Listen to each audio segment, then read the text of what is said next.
কুয়েট থেকে আমাদের সঙ্গে যুক্ত হচ্ছেন সহকর্মী মাকসুদ রহমান। মাকসুদ, শিক্ষার্থীরা তো দ্রুত হল খুলে দেওয়ার দাবি জানিয়েছে, এই বিষয়ে প্রশাসন কি বলছে বিস্তারিত জানাবেন।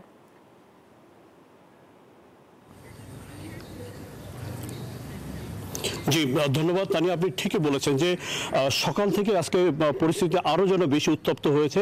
এর আগে গত রাত থেকে প্রশাসনিক ভবনের সামনে যখন শিক্ষার্থীরা অবস্থান নিচ্ছিলেন তখন কুয়েটের 101তম সিন্ডিকেট সভা অনুষ্ঠিত হয়। ওই সিন্ডিকেট সভায় 37 জন শিক্ষার্থীকে গত ফেব্রুয়ারি 18 এবং 19 তারিখে হামলার ঘটনায় সাময়িক বহিষ্কারের ঘোষণা দেওয়া হয়, কিন্তু সেই শিক্ষার্থীরা আসলে কারা এরা কিন্তু এখন অস্পষ্ট রয়েছে। এবং সেই সাথে যে হল খুলে দেওয়ার এবং একাডেমিক কার্যক্রম শুরু করার যে ঘোষণাগুলো দেওয়া হয়েছে, যে তারিখগুলো বলা হয়েছে, সেই তারিখগুলো নিয়েও শিক্ষার্থীদের মধ্যে আপত্তি আছে। তারা বলছে যে 2 মে থেকে হল খুলে দেওয়া হবে, তাহলে এখন থেকে আরও প্রায় 2 সপ্তাহের মতো বাকি আছে, তাহলে সেই সময়গুলোতে তারা কোথায় থাকবেন? এছাড়া 4 মে একাডেমিক কার্যক্রম শুরুর যে সময় দেওয়া হচ্ছে এটাও শিক্ষার্থীরা মানতে নারাজ।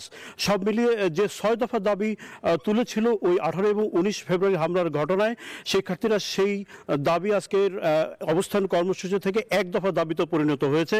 শিক্ষার্থীরা এখন 1 দফা দাবি তুলেছেন, সে হচ্ছে ভিসির পদত্যাগের দাবি। তারা বলছেন যে এই ভিসিকে অবশ্যই পদত্যাগ করতে হবে এবং সেই সাথে তারা ক্যাম্পাসে যে সমস্ত হলগুলো রয়েছে সেই হলের তালা খুলে তারা নিজেরাই ক্যাম্পাসে অবস্থান নিয়েছেন এবং সেখানে তারা অবস্থান করছেন। আমি এখন একজন শিক্ষার্থীর সাথে কথা বলতে চাই। যে বান্ডেল থাকলে প্রতি সেনমানিতে টাকা বাঁচবে। বিকাশ সেনমানি বান্ডেল কিনে জিতুন প্রতি লেনদেনে। তারা কি কর্মসূচি নিয়েছেন সর্বশেষ? আপনারা তো হলে উঠেছেন, হলে পানির ব্যবস্থা কি আছে, খাবারের ব্যবস্থা কি আছে, বা সার্বিক পরিস্থিতি কেমন দেখছেন? এখন অবধি হলে কোনো সার্ভিস আমাদের চালু করা হয়নি। আমরা নিরাপত্তা শাখা এবং আমাদের যে ডিএসডব্লিউ স্যার আছেন তাদের কাছে আমরা অ্যাপ্লিকেশন পাঠাবো যাতে আমাদের নিরাপত্তার বিষয়টা এবং হলে যে খাবার পানি এবং ইলেকট্রিসিটি সব কিছু যাতে খুব দ্রুত সময়ের মধ্যে চালু করে দেওয়া হয়। এবং খাবারের বিষয়টা আমরা নিজেরা আপাতত সিদ্ধান্ত নিচ্ছি যে হয়তো কোনো একটা হলে সেন্ট্রালি আমরা সব হলের শিক্ষার্থীরা মিলে টাকা উঠিয়ে আমরা রান্না করার ব্যবস্থা করব।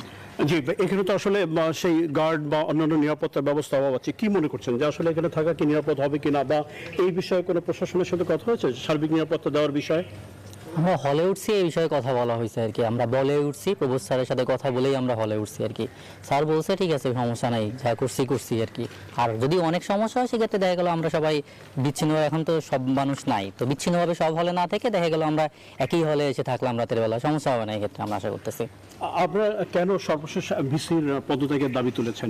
আমরা প্রথম থেকে আমাদের দফা 6টা ছিল, যেহেতু আমাদের 18 তারিখে যে নির্মম আমাদের হামলা করা হয়েছে আমাদের ওপর, কিন্তু এর কোনো সুষ্ঠু বিচার এখনো করা হয়নি।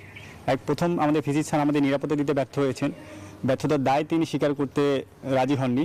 প্লাস আমরা যখন হলে ছিলাম আমাদের হলের পানি নেট অফ করে আমাদের হল থেকে বাধ্যতামূলক আমাদের বের করে দেওয়া হয়েছে। বিগত এই 2 মাসের মধ্যে তারা আমাদের কোনো সুষ্ঠু পরিকল্পনাও জানাননি যে আসলে কবে ক্যাম্পাস খোলা হবে, কবে একাডেমিক কার্যক্রম চালু হবে।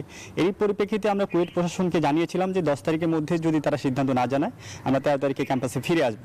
এবং আমরা ক্যাম্পাসে 13 তারিখে ফিরে এসে প্রশাসনিক ভবনের সামনে প্রায় 3 দিন 2 রাতের মতো আমরা রাস্তায় কাটিয়েছি। এই পরিপ্রেক্ষিতে প্রশাসন থেকে আমাদের কোনো সহযোগিতামূলক আচরণ করা হয়নি। এবং গত যে লাস্ট যে সিন্ডিকেট মিটিং হয়েছে আমরা আশা ছিলাম যে খুব দ্রুত সময়ের মধ্যে আমাদের হল খুলে দেওয়া হবে, কিন্তু তারা যেভাবে হল খোলার নির্দেশটা দিয়েছে আসলে আমাদের টোটালি নিরাশ করেছে। এরই পরিপ্রেক্ষিতে আমরা 6 দফা থেকে 1 দফাতে আসছি এবং নিজ দায়িত্বে আমরা আমাদের হলের তালা খুলে আমরা হলে প্রবেশ করেছি। যে 37 জনকে সাময়িক বহিষ্কারের কথা আমরা শুনছি, যে আপনারা কি তার তালিকা জানতে পেরেছেন? কি আশঙ্কা করছেন যে ওর মধ্যে সাধারণ শিক্ষার্থীও থাকতে পারে? এখন অবধি তালিকায় কাদের নাম আছে আমরা জানি না, কিন্তু আমাদের আশঙ্কা আছে যে প্রায় 15 থেকে 20 জন সাধারণ শিক্ষার্থীর নাম ওইখানে আসার আমরা আশঙ্কা করতেছি। এবং যেহেতু আমরা যারা হামলা করেছে কুয়েট যে ছাত্রদল সমর্থক ছিল তাদের আমরা নাম জমা দিয়েছিলাম 22 জনের। তো এখানে যেহেতু 37 জন নাম চলে এসেছে, তার মানে এমনি সাধারণভাবে আমরা বলতে পারি যে প্রায় 15 জনের নাম তো অটোমেটিকলি সাধারণ শিক্ষার্থীর নাম দেওয়া হয়েছে যারা আন্দোলনে সক্রিয় ভূমিকা রেখেছে।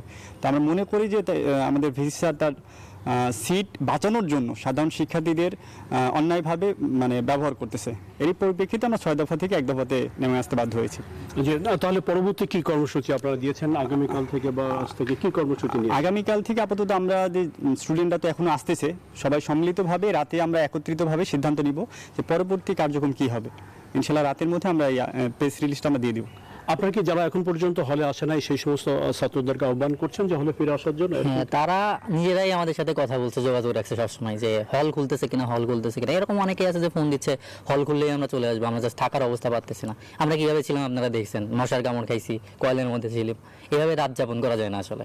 এখন হল খুলে দেওয়া হয়েছে, আমরা আশা করতেছি কালকের মধ্যে মোটামুটি অনেক স্টুডেন্ট চলে আসবে। জি, একটা বিষয় একটু জানিয়ে রাখতে চাই যে আমরা কুয়েট প্রশাসনের সাথে কথা বলেছিলাম, সেখানে ভিসি স্যার আমাদেরকে জানিয়েছেন যে যদি কিনা এই ছাত্ররা নিজে থেকে এই হলগুলোতে তালা খুলে ওঠে বা তালা ভেঙে ওঠে তাহলে সেটা সম্পূর্ণ বেআইনি হবে। এবং উনি যেটা বলতে চেয়েছেন যে সেটা হচ্ছে সিন্ডিকেট সবাইকে এই বিষয়টা অবহিত করবেন এবং এই বিষয়ে পরবর্তী সিদ্ধান্ত তারা নেবেন।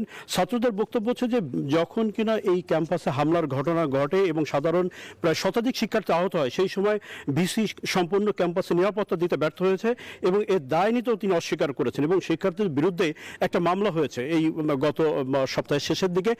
সেই মামলায় 22 জন শিক্ষার্থীকে আসামি করা হয়েছে। বহিরাগত একজন এই যে মামলা করেছেন সেই মামলার পেছনেও ভিসির ইন্ধন রয়েছে বলে শিক্ষার্থীরা অভিযোগ করছেন। তো সব মিলে তারা ক্রমশ এই পরিস্থিতি জটিল থেকে জটিলতর রূপ নিচ্ছে এবং 2 মে যে হল খুলে দেওয়ার যে সিদ্ধান্ত হয়েছে এবং 4 মে একাডেমিক কার্যক্রম শুরুর যে চিন্তাভাবনা করেছে এবং যে সিদ্ধান্ত দিয়েছে সিন্ডিকেট সভা, সেই সিদ্ধান্ত মানতেও কিন্তু শিক্ষার্থীরা আপত্তি জানিয়েছেন। তারা এই মাকসুদ, আপনাকে ধন্যবাদ যুক্ত থাকার জন্য।